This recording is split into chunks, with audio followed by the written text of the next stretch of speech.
Kenapa personal branding?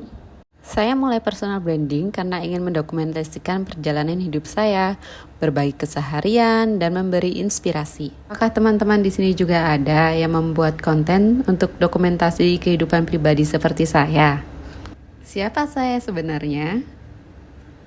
Hai, saya Wika. Ini adalah hidup nyata versi asli saya. Seorang pekerja kantoran dan pelajar di Universitas Pelita Harapan.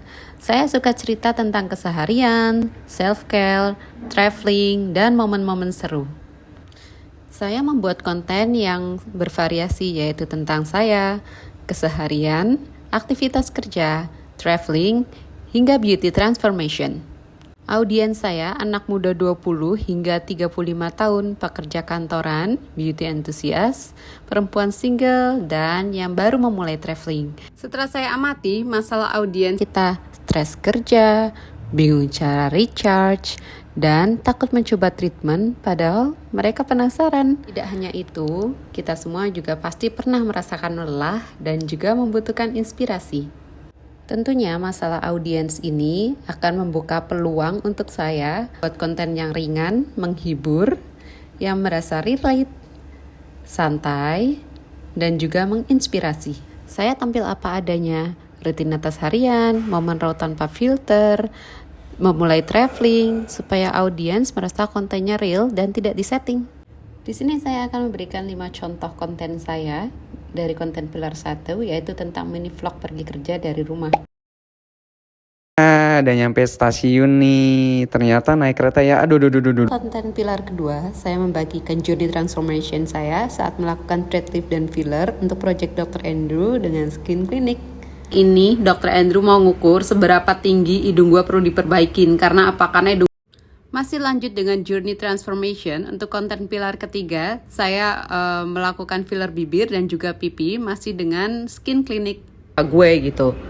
Gue pengen terlihat beda, tapi tetap gue. Jadi kayak untuk konten berikutnya yaitu tentang traveling. Saya membagikan beberapa pengalaman dan juga tips traveling seperti salah satu contoh dari konten yang pernah saya buat sebelumnya, yaitu tentang bagaimana dari Bangkok menuju Phuket. Konten ini sudah mendapatkan lebih dari 10.000 views dan komen dan juga save ya. Lanjut untuk konten kelima, saya masih bekerja sama dengan iVitamins dan juga saya memberikan aktivitas yang saya lakukan pada saat saya bekerja dengan rekan-rekan kerja saya.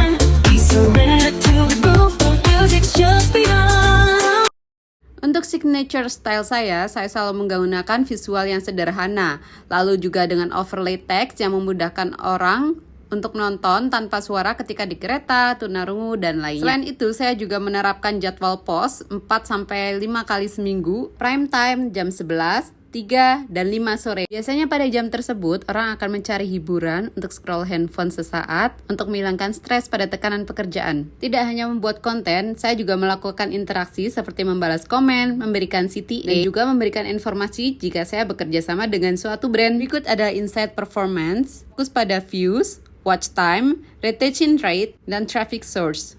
Untuk views sendiri, ini masih relatif kecil, hanya 100-270 views saja. Average watch time saya juga masih kecil ya, rata-rata di 20-30 detik. Padahal video saya itu durasinya 3-5 menit loh. Namun ada juga video saya yang menghasilkan 7 followers baru. Kalau dilihat dari insight ini, sebenarnya ini masih tergolong for your page ya, namun hanya saja engagementnya rendah, makanya tidak masuk ke dalam FYP. Ini akan menjadi acuan untuk saya meningkatkan konten yang lebih baik lagi ya. Saya juga terima kasih untuk brand yang pernah berkolaborasi dengan saya. Jika teman-teman di sini ingin berinteraksi langsung dengan saya, bisa follow di bio saya ya. Terima kasih.